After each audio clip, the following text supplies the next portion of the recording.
Prego a última bem-aventurança. Depois, nos próximos 2 meses, a gente vai pensar sobre a Páscoa. Vamos pensar sobre o aniversário da nossa igreja, no último domingo de abril, não é? 32 anos. E depois também, no mês seguinte, mês de maio, o mês da família, a gente vai dedicar um tempo para a gente refletir sobre isso. E mais adiante, a gente retorna com tudo mais que Jesus disse aí nos capítulos final do 5, depois o 6 e o 7 de Mateus, tá bom? Mas hoje eu quero encerrar essa fase aqui do Sermão do Monte, nessa série que eu tenho pregado, chamada O Reino Entre Nós. Então eu tenho certeza que isso tem sido bênção para a minha vida, e eu espero que esteja sendo bênção também para a sua vida. O tema que eu escolhi para essa noite é uma pergunta: até onde você iria pelo reino? E o texto é Mateus capítulo 5, versículos 10 a 12, que diz assim: Bem-aventurados os perseguidos por causa da justiça, pois deles é o reino dos céus. Bem-aventurados serão vocês quando por minha causa os insultarem, perseguirem e levantarem todo tipo de calúnia contra vocês. Alegrem-se e regozijem-se, porque grande é a recompensa de vocês nos céus, pois da mesma forma perseguiram os profetas que viveram antes de vocês. Amém? Então a gente chega aqui agora à nossa última bem-aventurança, e ela fecha, por assim dizer, esse ciclo dos ensinamentos de Jesus no Sermão do Monte, pelo menos por hora, não é? E é evidente que se nós cumprirmos aquilo que Jesus falou dos versículos 3 a 9, consequentemente nós sofreremos perseguição. Para nós é quase incompreensível associarmos perseguição com felicidade. Parece que essas duas coisas são mutuamente excludentes, não é? Perseguição, felicidade, não é? Bom, mas sabe o que é mesmo? É que esse eu acho que é o grande paradoxo do cristianismo, não é? O cristianismo é uma coisa dos inversos, né? Bom, já começa logo no início da Bíblia, né? Quando a gente começa a ler o Gênesis, lá está escrito assim, olha, foi tarde e manhã o primeiro dia. Alguém saberia explicar isso aí para mim, né? A Bíblia é, a história da Bíblia é a história dos inversos, da contramão desse mundo. Então, mas com essa bem-aventurança aqui, Jesus ele encerra essa parte do seu sermão, ensinando para a gente que o grau, olha que interessante, o grau mais felicidade, ele se encerra com a perseguição. Então, obviamente, não são felizes todos os perseguidos, não é isso. Mas como está nas palavras de Jesus aqui, os perseguidos por causa da justiça que se opera por meio do reino de Deus. Tá bom? Então, por favor, não fica pensando, nossa, eu estou sendo perseguido, né? Cuidado, né? Não é toda perseguição. Às vezes você deu aso para você ser perseguido, não é? Às vezes a culpa é sua mesmo, não é? Então aqui nós estamos falando dos perseguidos por causa da justiça do reino de Deus. Então, para a gente refletir sobre essa bem-aventurança, eu gostaria de andar em paralelo com uma outra história bíblica que trata a respeito de um homem que também foi perseguido por causa da justiça. O nome desse homem é João Batista. Então eu queria usar a história de João Batista como um paralelo para o nosso estudo aqui. Você se lembra por que João Batista foi preso? Bom, em primeiro lugar, você sabe quem foi João Batista? João Batista foi o último profeta, ou talvez a gente poderia dizer, o profeta, depois de tantos anos de silêncio de profecias, Deus levanta um profeta, e esse profeta tem um certo parentesco com Jesus, não é? Uma vez que Maria, mãe de Jesus, e Isabel eram primas. Então, esse homem ele surge como um arauto. O arauto é a pessoa que vem anunciar a chegada do rei. Então, é isso que ele veio fazer. Esse era o seu ministério. João Batista recebeu esse nome porque ele batizava mesmo as pessoas. Então, você se lembra por que João Batista foi preso? E de fato ele foi, não é? Porque João, ele denunciou e condenou o pecado de Herodes, que era o rei judeu. E Herodes tinha se divorciado da sua mulher para levar para sua casa a sua cunhada. Então, você se lembra qual foi a pena que ele sofreu por causa de denunciar esse pecado do rei? A pena que ele sofreu foi a morte, por decapitação, não é? Mas como que isso aconteceu? Bom, isso aconteceu porque a enteada do rei, não é? Ela seduziu o rei com uma dança, e aí o rei ficou bobo com aquilo, né? ficou enfeitiçado por aquilo, e ele disse para ela assim, ó, pode pedir o que você quiser e eu vou te dar. Mas a mãe dela já havia instruído de que ela deveria pedir a cabeça de João Batista, porque João Batista era uma pedra no sapato deles, porque condenava o pecado daquela família. Então, em outras palavras, a excitação e a luxúria do rei custaram a cabeça do profeta. Então, essa é a história bíblica que a gente tem diante de nós. Então, a gente vê aqui a história de um bom homem, de Deus mesmo, que morre enquanto um rei profano, insensato, e, vamos falar a verdade, sem vergonha, sorri na presença dos seus súditos. É assim que termina a vida de João.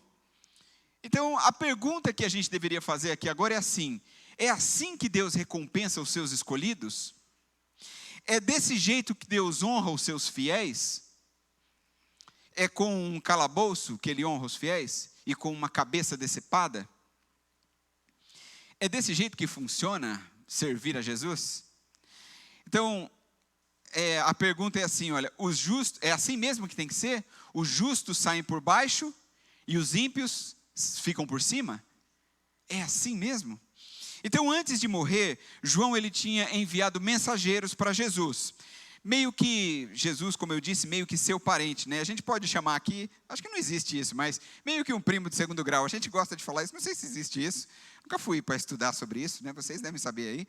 Mas a gente gosta de falar assim, só para a gente manter aquela linha do parentesco, né? Ou não, né? Bom, e aí ele enviou os seus discípulos, os seus seguidores, para que perguntassem a Jesus, enquanto ele estava preso, para que perguntassem a Jesus o seguinte, eu coloquei o versículo aí, Mateus 11:2, ele diz assim, perguntem lá para Jesus, és tu aquele que haveria de vir, ou devemos esperar algum outro? Você já parou para pensar nessa pergunta de João, alguma vez? Eu queria que você pensasse nisso aqui, porque você precisa notar que o que motivou João não foi apenas o calabouço, ou essa sombra da morte, essa previsão da morte. Eu acho que foi o problema das expectativas não correspondidas também. É assim, olha, João estava na maior das enrascadas, enquanto Jesus continuava as suas atividades normalmente. Não é mesmo? Então, no seu coração, João poderia pensar muito bem assim, olha, então é isso que faz que faz o Messias, a promessa de Israel, o Cristo de Nazaré, não é? É isso que ele faz quando surgem as dificuldades? Ele toma um chá de sumiço? É isso que Deus faz, ele poderia pensar assim.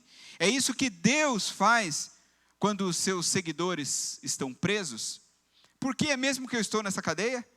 Porque eu fiz coisa errada? Eu estou nessa cadeia porque eu denunciei pecado. E é assim que eu termino?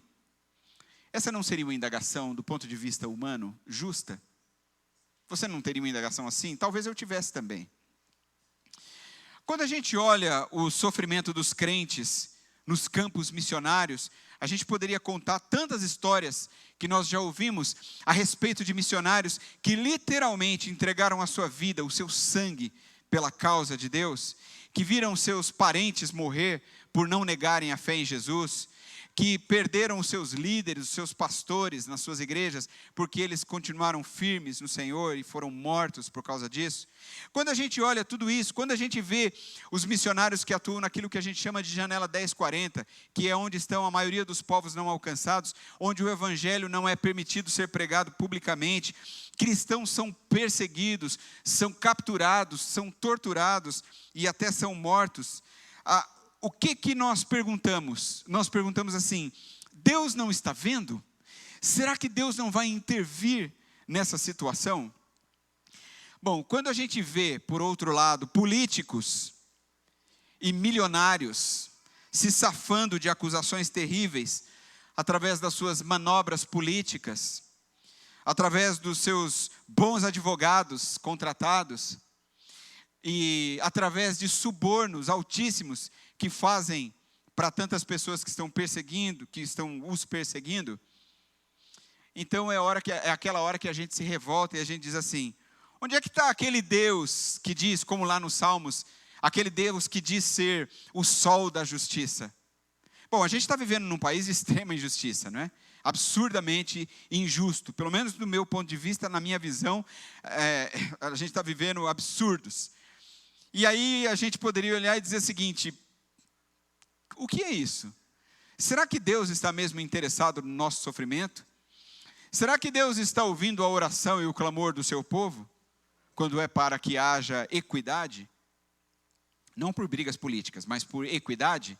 Será que Deus está ouvindo as nossas orações? Então, onde é que está Deus no meio de tudo isso?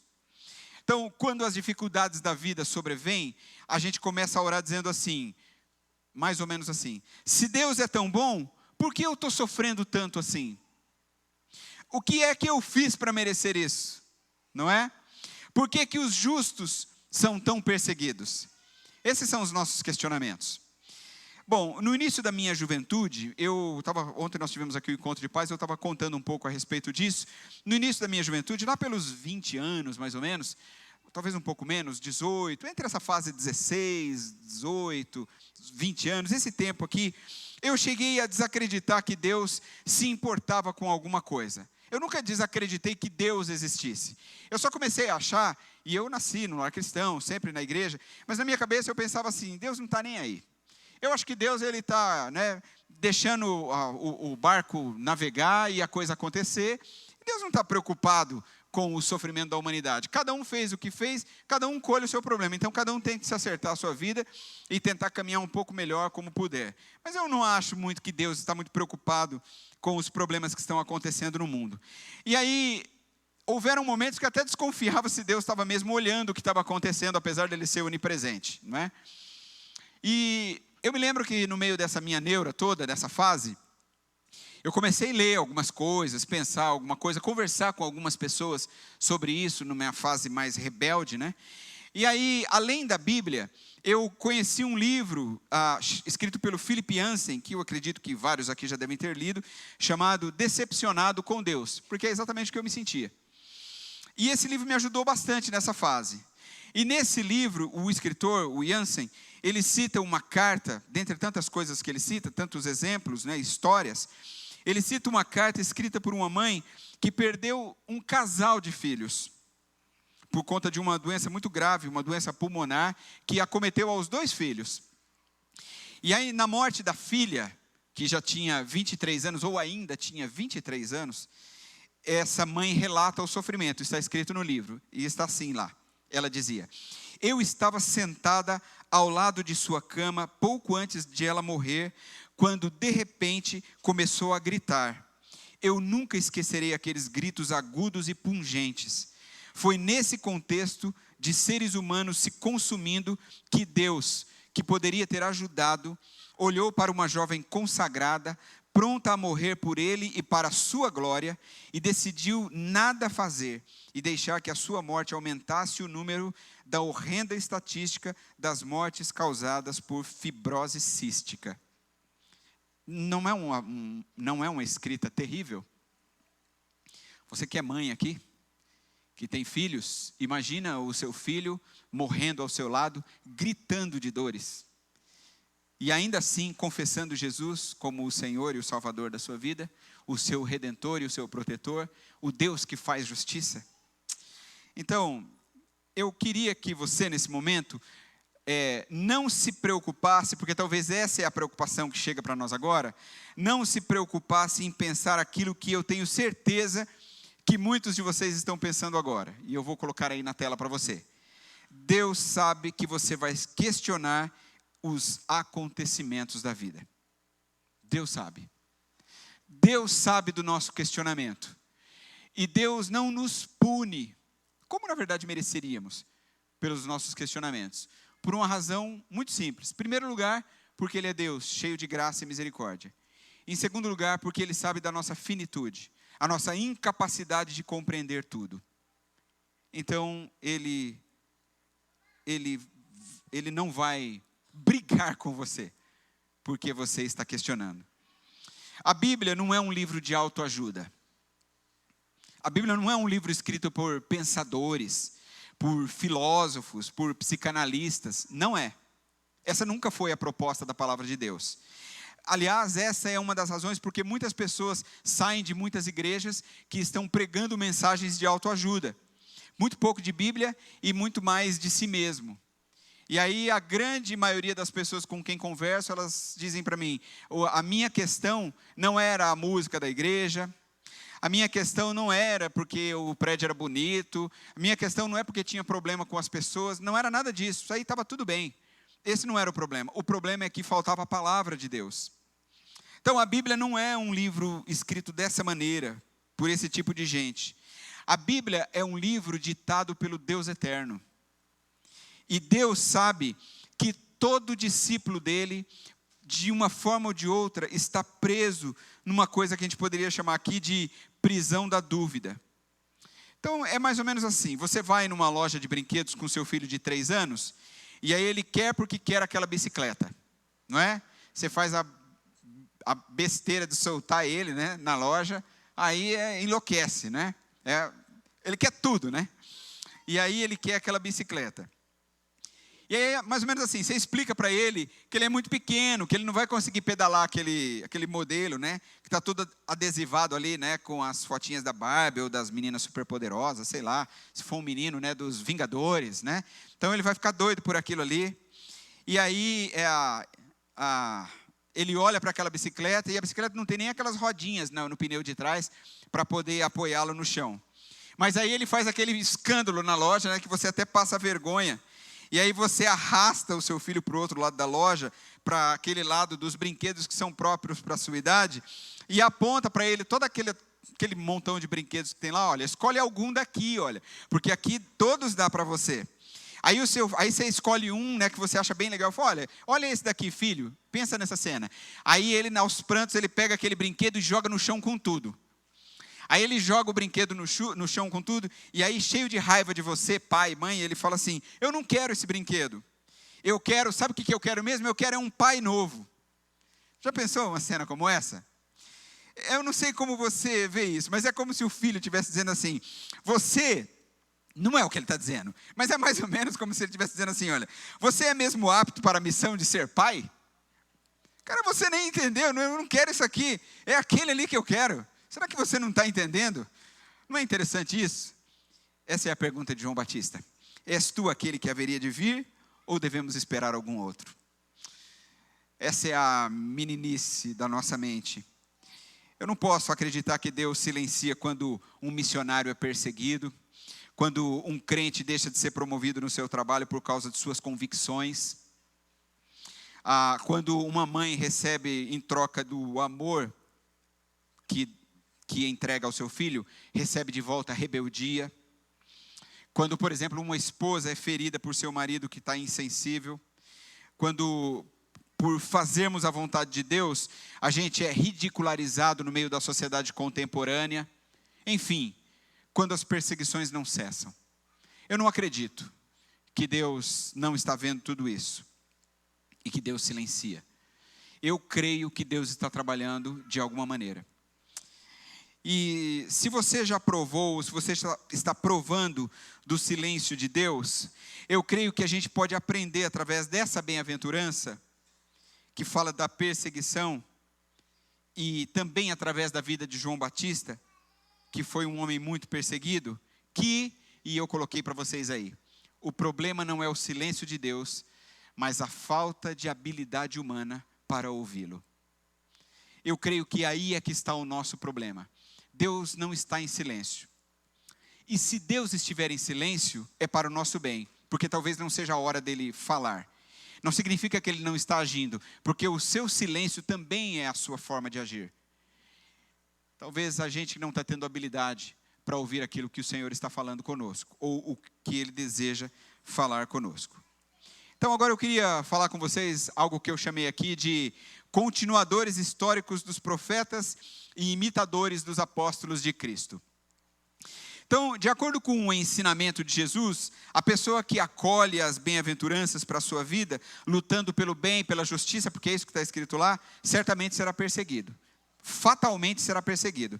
Então, o sofrimento do discípulo, ele vem com uma força uma força que é externa, na verdade, e que é imprimida pelo mundo sobre nós. Mas não é essa força externa que gera a felicidade do discípulo. Não é isso, porque isso é pesado sobre nós. Então ele não precisa ser perseguido para ser feliz, não é isso. O discípulo de Jesus é feliz mesmo diante da perseguição, ou seja, a felicidade está dentro. Você não fica feliz, a coisa vem de fora te apertando, e você fala, que alegria, só se você for masoquista, não é? Então não é assim que funciona. A felicidade é intrínseca, ela está dentro do servo de Deus.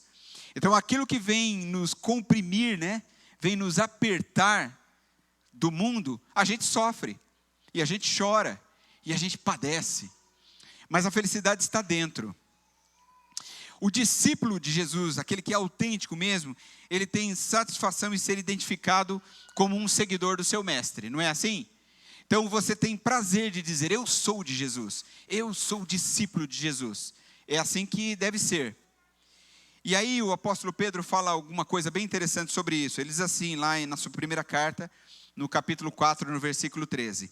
Mas alegrem-se à medida que participam dos sofrimentos de Cristo, para que também quando a sua glória for revelada, ou seja, a glória dele, não é? Vocês exultem com grande alegria. Então, na verdade, a gente é feliz porque nós somos, o título que eu dei, continuadores históricos dos profetas e imitadores dos cristãos primitivos. Nós somos, essa é uma frase que as pessoas gostam de falar, nós somos a voz profética para esse tempo, e nós somos os continuadores daquilo que Jesus fez, uma vez que somos discípulos dele também. Assim como foram Pedro, João, Tiago, André, enfim. Então, os profetas não foram perseguidos gratuitamente. Os cristãos da igreja primitiva também não. Eles tinham crenças, não é? Eles tinham valores, eles tinham uma mensagem. Então, assim como um estilo de vida que afrontava e também denunciava, isso provocava perseguição. E é o que acontece hoje também, se nós não negociarmos os valores do reino de Deus. E esse é o problema. Porque ser um discípulo de Jesus exige um estilo de vida diferente para quem antes preferia viver no pecado. Então é muito provável que se você tomar a decisão de seguir os passos de Jesus, a algum momento você vai ouvir o seguinte, ei, vamos fazer tal coisa? Você vai dizer, não, eu não vou não.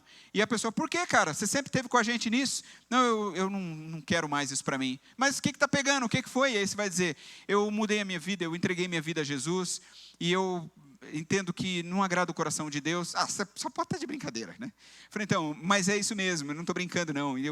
Pode ir, fica à vontade, eu não vou participar, tá bom? E aí talvez você possa ser ridicularizado por isso. O verdadeiro discípulo, então, ele não tem apenas admiração e respeito em relação aos profetas do Antigo Testamento. Na verdade, ele é um continuador de todo esse trabalho, não é? E também a mesma coisa em relação aos discípulos de Jesus. Então, se hoje a gente é perseguido, saiba disso. Se você é perseguido hoje, você pertence a uma nobre sucessão. Então, você está no caminho certo. Tá bom? Então, se você estiver sendo ridicularizado por ser cristão, se o que você fala e defende os valores do reino de Deus, e o pessoal estiver tirando uma da sua cara, então fique feliz, muito feliz. Você está acertando em cheio, porque você está sendo continuador de homens como Isaías, como Miqueias, como Moisés, como Josué, como Paulo, como Pedro, como Tiago, como Apolo, como Timóteo. Você faz parte deste grupo. Amém? Então, é assim que diz essa bem-aventurança. Olha o versículo de novo, agora na nova tradução na linguagem de hoje. Fiquem alegres e felizes, pois uma grande recompensa está guardada no céu para vocês. Porque foi assim mesmo, tá vendo? Olha, que perseguiram os profetas que vieram antes de vocês. É como se Jesus estivesse falando assim, tá duro, tá difícil? É isso mesmo. Porque lá atrás foi desse jeito também. Então vai ser assim com vocês também. Nós somos coparticipantes dos sofrimentos de Cristo, como escreveu Pedro em uma de suas cartas, não é? Alguém teria sido mais perseguido do que Jesus? Alguém teria sido mais injustiçado do que Jesus, a ponto de morrer numa cruz de uma forma desumana, a morte mais cruel, a pena mais alta que poderia ser que alguém poderia ser sentenciado. Então, você quer ser um discípulo autêntico do Mestre Jesus? Então você deve guardar as advertências dele. Olhe esse texto. Se vocês pertencessem ao mundo, ele os amaria como se fossem dele. As palavras de Jesus. Todavia vocês não são do mundo, mas eu os escolhi, tirando-os do mundo. Por isso o mundo os odeia. Lembrem-se das palavras que eu lhes disse. Nenhum escravo é maior do que o seu senhor. Se me perseguiram, também perseguirão vocês. Jesus está falando assim, não é mole, não é proposta para suavidade. A proposta do evangelho é um chamado radical e difícil. Existe um escritor chamado Dwight Pentecost. Ele escreveu um livro chamado O Sermão da Montanha.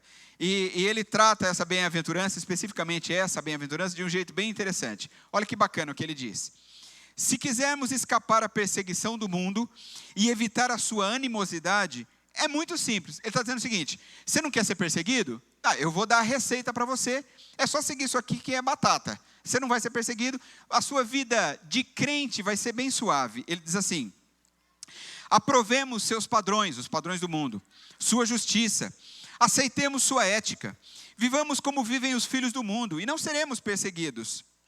Se quisermos evitar a perseguição do mundo, aprovemos sua religião. Não digamos a ninguém que fora de Cristo está perdido. Permitamos que o mundo creia haver muitos caminhos que levam a Deus. Neguemos a verdade bíblica de que só Jesus Cristo é o caminho, a verdade e a vida. Elogiemos a sua religiosidade, a sua frequência à igreja, a sua contribuição para instituições beneficentes. Podemos escapar à perseguição do mundo se não nos separarmos dele, se não tomarmos o partido de Cristo. Não deixemos ninguém saber que somos cristãos. Vivamos bem com todos. No escritório, ocultemos o fato de que pertencemos a Jesus Cristo, de que acreditamos estarmos salvos, que temos certeza de que eles estão perdidos. Gargalhemos de piadas sujas. Não censuremos o pecado. Demos-lhe apoio. Divirtamo-nos quando zombarem e blasfemarem de Jesus Cristo. Não os censuremos quando tomarem em vão o nome de Deus. Aceitemo-lo como lugar comum, como se fosse também a nossa maneira de viver. Essa é a receita do mundo. Essa é a receita do não discípulo. Essa é a receita do crente nominal. Essa é a receita do consumidor de programas de igreja. Essa é a receita. É só fazer desse jeito, como diz o Pentecost, que está tudo certo, você vai conseguir tranquilamente seguir por esse caminho. Isso não é terrível? Agora eu quero falar sobre uma coisa importante, o que eu chamo aqui de o reino pelo qual vale a pena morrer. Quero voltar de novo à pergunta de João Batista, Mateus 11:2. És tu aquele que haveria de vir, ou devemos esperar algum outro? Agora eu quero mostrar para você a resposta enviada por Jesus ao seu amigo João Batista. Mateus 11, 4-6. Veja o que ele diz. Voltem e anunciem a João o que vocês estão ouvindo e vendo. Os cegos vêm, os mancos andam, os leprosos são purificados, os surdos ouvem, os mortos são ressuscitados, e as boas novas são pregadas aos pobres, e feliz é aquele que não se escandaliza por minha causa. Essa é a resposta de Jesus a João. Você pensa assim, olha, que Jesus poderia ter respondido para João mais ou menos assim, olha, porque Jesus é Deus, né? Tem toda a autoridade sobre o céu e a terra, ele poderia responder assim, e a gente deveria ficar quieto e obedecer. Ele poderia ter dito algo mais ou menos assim, mas que petulância desse João, não é? É incrível, imagina Jesus falando isso, é incrível como é incrédulo. Ele até me batizou, olha que coisa, e agora vem perguntar se eu sou mesmo Cristo, só para estar de brincadeira, não é? É como se Jesus falasse assim, só o meu pai na causa, não é?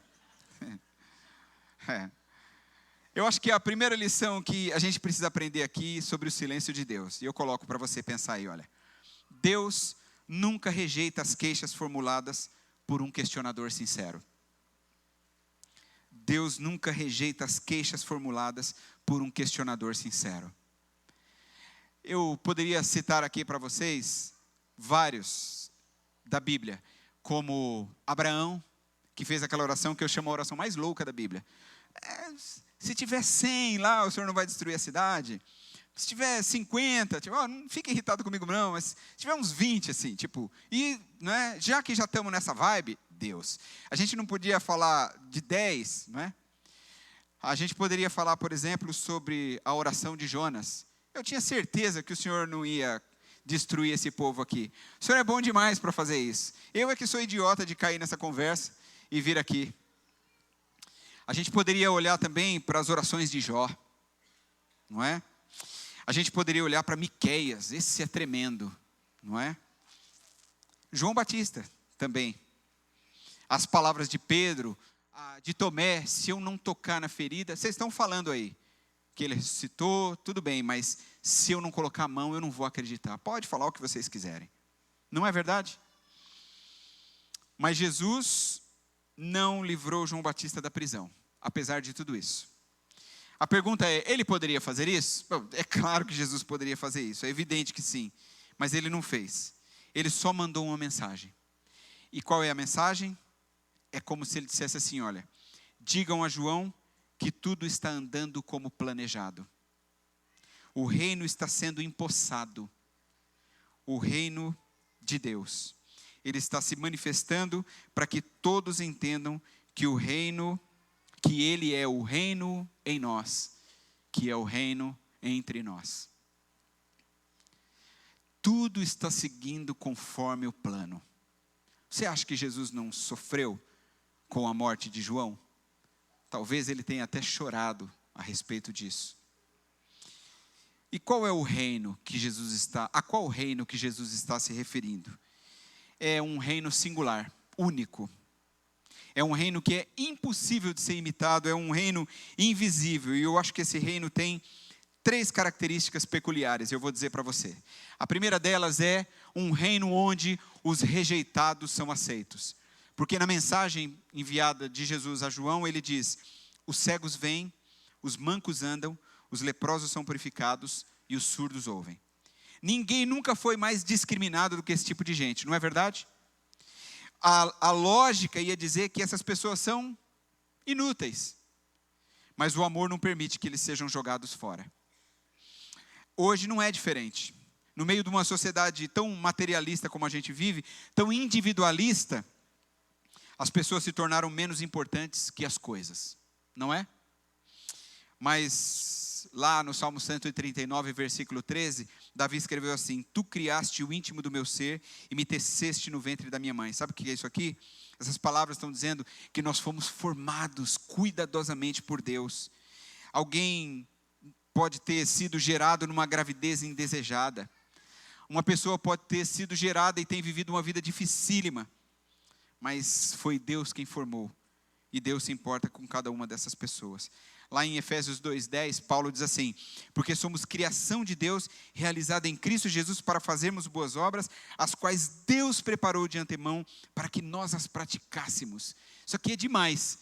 É assim, olha, Deus preparou uma obra e Ele já imaginava que eu iria fazer essa obra. Isso é interessante, não é? Então Jesus mandou dizer para João que ele estava estabelecendo um reino no qual as pessoas seriam valorizadas não por aquilo que elas faziam, mas por aquelas pessoas que elas simplesmente eram. A segunda coisa, ele é um reino onde a morte não é o fim. Então Jesus diz, os mortos são ressuscitados. Está no recado de Jesus para João. Então a segunda peculiaridade desse reino é tão forte quanto a primeira. Porque a ressurreição é um fato que está além da nossa razão, não é? Transcende assim o nosso entendimento. E inclusive impulsiona a nossa fé, né? A partir do domingo que vem a gente vai começar a falar sobre isso. A ressurreição de Jesus impulsiona a nossa fé. A gente crê tanto no sacrifício de Jesus na cruz, que isso nos remete a crer que Ele ressuscitou. Então sempre que a gente pensa na morte, a gente também pensa na ressurreição. E não é interessante? Eu não estava lá. Eu não vi a pedra ser removida do sepulcro. Eu não vi os soldados sem explicações, ali pelo sumiço daquele corpo. Eu não vi a Maria toda espantada, toda apressada, correndo atrás dos discípulos. Eu não vi o Pedro e João correndo em direção ao sepulcro. Mas eu creio numa coisa, e isso me basta. Eu creio simplesmente pela fé que Jesus Cristo ressuscitou ao terceiro dia e hoje está sentado à destra de Deus Pai no céu e está preparando um lugar especial para mim e para todos aqueles que aguardam a vinda do Senhor. Você pode dizer amém? Amém. Então, por meio do poder da ressurreição de Jesus, a sepultura não tem força. Então, daqui a alguns dias, nós começaremos a cantar e celebrar e pregar sobre a morte e a ressurreição de Jesus. Com toda a confiança, nós cantaremos as canções, nós faremos as nossas pregações. Nós não estávamos lá, mas nós cremos nisso. É por isso que num culto fúnebre de um cristão autêntico, normalmente nós vemos pessoas emocionadas em roda de um caixão, mas felizes pelo legado de fé deixado por aquele irmão. Não é verdade?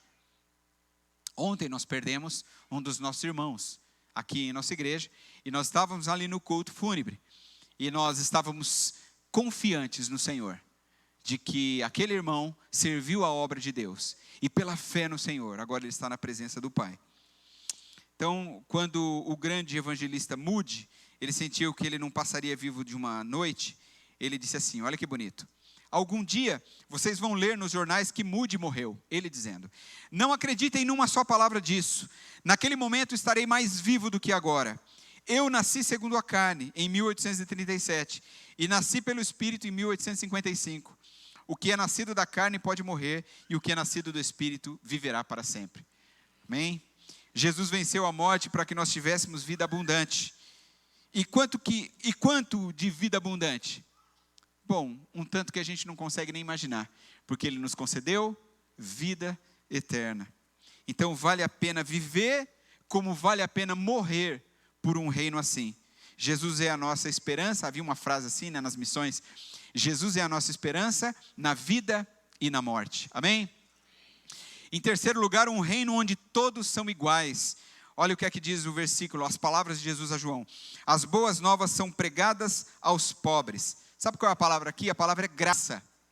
Essa é a palavra que a Bíblia usa para expressar o critério de seleção de Deus. É graça. Ele distribui a graça sobre as pessoas. Mesmo que a lei me condene, a graça me alcança. É assim que funciona. Na carta aos Efésios, Paulo ele ensina sobre de onde vem, como vem e para quem vem a graça de Cristo. Ele diz em Efésios 2, 8 e 9. Como eu disse, esse é o meu segundo texto preferido da Bíblia. O primeiro é Atos 4,12. Não há salvação em nenhum outro, porque também debaixo do céu nenhum outro nome é dado pelos homens em qual importa que sejamos salvos. E esse é o meu segundo texto. Pois vocês são salvos pela graça, por meio da fé. Isso não vem de vocês, é dom de Deus, não por obras, para que ninguém se glorie. Então, nenhuma outra religião do mundo prega essa mensagem que a gente está pregando aqui. Nenhuma. Todas as outras religiões exigem desempenho correto, sacrifício extremo, ritual certo. Você precisa fazer alguma coisa. Você precisa fazer por merecer para receber. É o que as religiões dizem. O resultado disso, sabe o que é? Quando é assim, de duas uma. Ou é arrogância, ou é frustração. Arrogância, se a pessoa pensa que alcançou o alvo. Cumpri todas as regras, cheguei no patamar. Arrogância. Ou frustração, se a pessoa pensa que não alcançou o alvo. Porque ela não consegue. Então ela vai viver uma coisa ou outra. Isso não é terrível? Eu não quero essa religião para mim. Eu creio que você também não. O reino de Cristo é exatamente o contrário disso. Ele é o reino para o pobre. Ou seja, para todo aquele que reconhece que nada tem e nada é. E aqui eu não estou falando exatamente ou apenas de pobreza no sentido financeiro, mas pobreza de todo jeito. Porque tem muita gente muito rica que continua muito pobre. Pobre porque ela acredita na sua autossuficiência. Ela acha que enquanto mais ela conquistar, mais materiais, coisas materiais ela alcançar, mais segura ela estará. Isso é um grande engano. Esse é o passo certo para a derrota. Pode acreditar. A palavra de Deus ensina em inúmeros textos sobre isso. Então, nesse reino, as pessoas são vistas e tratadas igualmente. Então, não tem a ver com riqueza, com pobreza material. É um reino para quem reconhece que é igual ao seu semelhante. Ninguém é superior a ninguém e ninguém é inferior a ninguém. Nesse reino, a gente age como um filho que obedece os pais, não porque ele tem medo da disciplina, é um bom filho. Ele obedece não porque ele tem medo da disciplina, mas porque ele tem prazer em obedecer os seus pais. Nesse reino aqui você recebe. Nesse reino aqui você é adotado como filho. Então, nesse reino, a servidão acontece não por arrogância e nem por frustração, mas por gratidão. O John Stott, no livro Contra a Cultura Cristã, ele descreve esse reino extraordinário como o reino da contramão do mundo. Olha que bonito que ele fala. Os métodos do Deus das Escrituras parecem uma confusão para os homens, pois exaltam o humilde e humilham o orgulhoso. Chamam de primeiros os últimos, e de últimos os primeiros. Atribuem grandeza ao servo, despedem o rico de mãos vazias e declaram que os mansos serão herdeiros. A cultura do mundo e a contracultura de Cristo estão em total desarmonia uma com a outra. Resumindo, Jesus parabeniza aqueles que o mundo mais despreza e chama de bem-aventurados aqueles que o mundo rejeita. Então, diante de tudo isso, a gente agora pode subir o 8º e último degrau daquilo que eu chamei de a escada ou os degraus das bem-aventuranças. Vamos lá de novo? O primeiro degrau é o da admissão da necessidade de um Salvador. Bem-aventurados os pobres em espírito. O segundo degrau é o da contrição, ou seja, aquela tristeza pelo reconhecimento dos erros que nós cometemos, que gera em nós um coração profundamente arrependido. Jesus diz, bem-aventurados os que choram por essas coisas. O terceiro degrau é o da anulação, que é essa transformação que só acontece quando a gente admite a nossa fraqueza e consequentemente admitimos que todo poder vem do Senhor, e aí nós nos humilhamos diante dele e reconhecemos o valor do outro, inclusive. E aí vem os bem-aventurados ou humildes, bem-aventurados os humildes ou mansos, né? O quarto degrau é o da decisão de compreender e cooperar com aquilo que Deus está fazendo por meio de mim, por meio de você, no estabelecimento do seu reino na terra, em favor do próximo, em favor de todo mundo. Bem-aventurados os que têm fome e sede de justiça. O quinto degrau é o da compaixão. E eu dizia que isso aqui a gente poderia chamar também de autodomínio, né? Que é aquilo que eu exerço quando, em vez de optar pela vingança, eu escolho misericórdia. Quando, podendo deixar de lado o sofredor, eu escolho olhar para ele com um olhar compassivo. Bem-aventurados os misericordiosos. O sexto degrau é o que eu chamo aí da dedicação, que acontece quando eu me esvazio de mim mesmo, e aí eu me dedico integralmente a Deus, e permito que Ele dirija as decisões do meu coração tão falho e pecador. Bem-aventurados os limpos de coração. O sétimo degrau é o da pacificação. Acontece quando, ao invés da gente revidar com guerra, nós optamos por, como eu disse domingo, semear sementes de paz, para que a justiça do reino de Deus brote e se estabeleça como se fosse uma grande árvore. Bem-aventurados os pacificadores.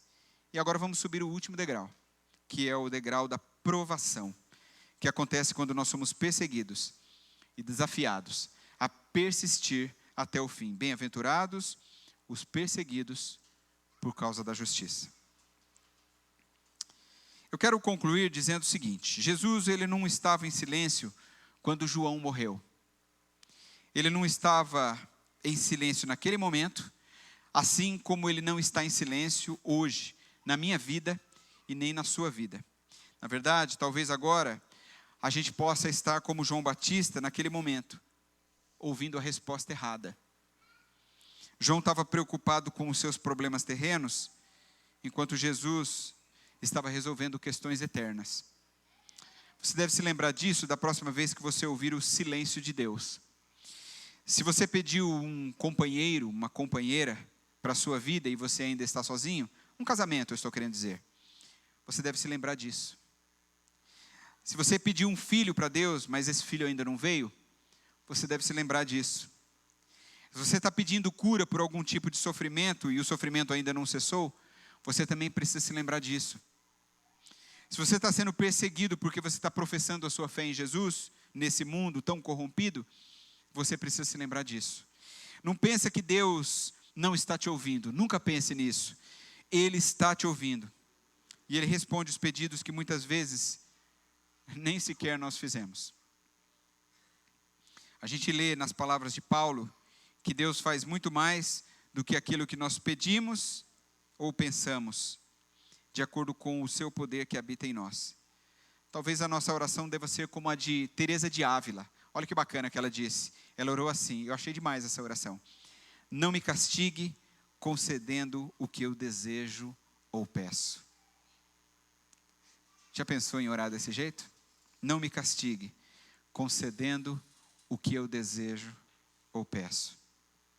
Talvez quando orou assim, essa mulher estivesse pensando lá em Romanos 8, 26, que diz assim: da mesma forma, o Espírito nos ajuda em nossa fraqueza, pois não sabemos como orar, mas o próprio Espírito intercede por nós com gemidos inexprimíveis, porque a gente não sabe orar. Então é assim, olha, você está sofrendo algum tipo de perseguição na sua vida? As pessoas têm ironizado você por você servir a Deus, ainda por cima parece que Deus não está te respondendo. Então a minha palavra para você é, simplesmente, continue acreditando nas promessas de Deus. Eu quero chamar a equipe de louvor aqui à frente e dizer a você o seguinte, que na bem-aventurança, Jesus aponta para 2 prêmios, para quem perseverar em meio à perseguição e aos insultos. Ele diz assim: deles é o reino dos céus, e grande é a recompensa de vocês nos céus. A gente precisa guardar isso. O apóstolo Paulo, ele dá para a gente uma palavra poderosa de ânimo, quanto ao que nos está reservado na glória. Olha o que é que ele diz, 2 Coríntios, capítulo 4. Pois os nossos sofrimentos, leves e momentâneos, estão produzindo para nós uma glória eterna que pesa maior do que todos eles. Assim fixamos os olhos não naquilo que se vê, mas no que não se vê. Pois o que se vê é transitório, mas o que não se vê é eterno. Eu li sobre a história de Crisóstomo, um dos cristãos do século V, e ele foi preso e foi banido pelo imperador Arcádio por pregar a palavra de Deus. E eu trouxe isso para vocês, eu fiquei impressionado com isso. Então o imperador ameaçou bani-lo. E aí Crisóstomo disse: majestade, não podes me banir, pois o mundo é a casa de meu pai. E aí o imperador disse: então terei de matá-lo. E aí Crisóstomo respondeu: não podes, pois minha vida está guardada com Cristo em Deus. E aí Arcádio ameaçou mais uma vez: seus bens serão confiscados. E Crisóstomo respondeu: majestade, isso não será possível. Meus tesouros estão nos céus. Então o imperador disse: eu te afastarei dos homens, e não terás amigos. E ele respondeu: isso não podes fazer, porque tem um amigo no céu que disse: de maneira alguma te deixarei, jamais te abandonarei. Isso não é maravilhoso? Eu quero encerrar com a pergunta tema da mensagem: até onde você iria pelo reino? Então as bem-aventuranças são uma trajetória do discípulo de Jesus. Não é um caminho fácil. É um convite à contracultura. É um desafio de andar na contramão do mundo. Mas Jesus disse que se o mundo o odiou, então nós também seríamos odiados, não é? O discípulo de Jesus, ele precisa abominar o pecado. Então é o reino em nós, o reino entre nós, o reino por meio de nós. Esse é o nosso grande desafio de vida. Agora eu quero ler as palavras do Max Lucado no seu livro O Aplauso do Céu. Ele escreveu um livro chamado O Aplauso do Céu, onde ele trata sobre as bem-aventuranças. E eu queria ler para você, e assim eu queria encerrar essa fase dessa série de mensagens com as palavras dele, que eu acho maravilhosas. Ele diz assim, ele está falando sobre enfrentarmos as perseguições com perseverança. E aí, quando chegarmos na presença do Senhor, face a face, naquele glorioso dia, nós seremos recebidos. E assim ele diz: você também estará logo em casa. Pode não ter notado, mas você está mais perto do que nunca. Cada momento é um passo naquela direção. Cada vez que respira é uma página virada. Cada dia é um quilômetro marcado, uma montanha escalada. Você está mais perto de casa do que nunca. Sem que o perceba, seu momento de chegada acontece. Você desce a rampa e entra na cidade. Verá rostos que estão esperando por você. Ouvirá seu nome pronunciado por aqueles que o amam. E talvez, apenas talvez, por detrás da multidão, aquele que preferiu morrer a viver sem você, tirará as suas mãos feridas de sob o seu manto celeste e o aplaudirá. Amém? Eu quero convidar você a ficar em pé. Nós vamos orar e vamos colocar a nossa vida diante do Senhor nessa noite. Gostaria de desafiar você a viver as bem-aventuranças. Eu sei que esse não é um caminho fácil. Não é fácil para nenhum de nós. Mas o Senhor nos desafia a viver isso e Ele nos fortalece para vivermos isso. Que essa seja a sua oração. Eu desafio você a aceitar a Jesus, se você ainda não fez. Eu desafio você a voltar para Jesus, se você está longe dele. Eu desafio você a consertar a sua vida para caminhar lado a lado com Jesus. Pare de ser um consumidor de igreja. Pare de ser um crente de programa. Seja um autêntico discípulo de Cristo. Esteja disposto a enfrentar o sofrimento, porque o Senhor tem uma glória eterna preparada para nós. A sua bondade se derrama sobre a nossa vida. Então eu quero orar nesse momento. Depois nós vamos cantar uma canção que dedica a nossa vida, a nossa adoração àquele que merece todas as coisas. Obrigado, Senhor, por essa noite. Obrigado pela sua palavra. Obrigado, Senhor, por essas mensagens que são extraídas do ensinamento de Jesus. Meu Deus, que palavras grandiosas de Jesus. E que desafio grande para nós. Nós queremos confiar em Ti, Pai. Talvez hajam pessoas nessa noite aqui que estão se sentindo desafiadas pelo poder da Sua palavra. Então que o Senhor comece uma grande transformação. Talvez hajam pessoas aqui que ainda não aceitaram Jesus. Que essa seja a noite da sua transformação. Que elas entreguem a sua vida a Jesus, dizendo: Jesus, entra no meu coração. Apenas essas palavras serão necessárias.